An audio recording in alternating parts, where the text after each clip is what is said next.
then when I read the prologue of John, it just pierced my heart, and I became Christian. So in the beginning was the Word was with God, the Word was God.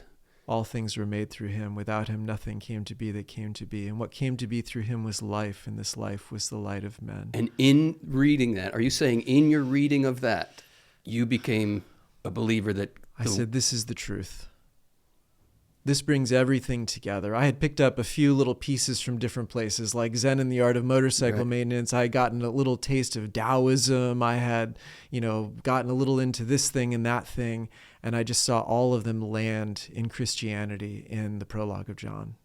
Can you press in for our viewers as to why that in particular brought it together? And maybe even using the Greek logos, was it this sense of logos, the logic behind everything, that it was coming together, and this logic behind everything took flesh, and in reading this, you came to realize this is real, like the logic behind everything took flesh. Was it that kind of boom? Jesus is who he says he was? Well, I can wax eloquent about all of these passages. I think in the actual moment of reading it, it was there was real grace there. I mean, there's just something unrepeatable about that, and the grace was, yes, in the beginning was the Word, and the Word was with God, and the Word was God, and so that whole dimension of transcendence, and then that also becomes flesh in Jesus. So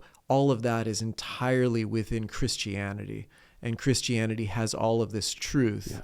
Yeah. And so it gave me the conviction to say, this is what I've been looking for, and I don't know what all of this means, but I'm willing to start this journey, jump in with both feet, and ride this and see where it takes me. And how did it take you to the Catholic Church? Because you're doing Bible study with an evangelical guy who I'm sure was not suggesting you go check out the Catholic Church. No, it's so interesting. And now this particular group at Penn State, this chapter of the University Bible Fellowship has since basically broken away from the University Bible Fellowship. Ironically, has been ministered to me by me through We Are One Body Radio, which broadcasts in State College. I've been forming them in Catholicism, which is amazing.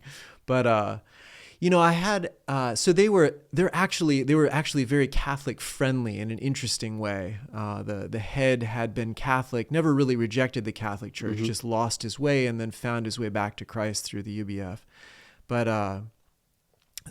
I had this idea, and where I got this from exactly, I don't know. I like to say it's just a freebie. God is like, it's going to take him too long to figure it out.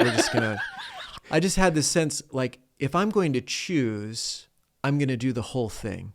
Catholicism is the whole thing. But where did you even have that sense I don't Catholicism know. is the whole thing? I think I had some sense of the trappings of it, probably historically. I mean, I had taken classes. I understood the Middle Ages and whatever else. And it was sort of like, all of that is ridiculous if it's all false, or all of that is amazing if it's true. If it's all true. Right. And now that I believe it's true, that's all of it that I want. Wow. So it just was, so something like that.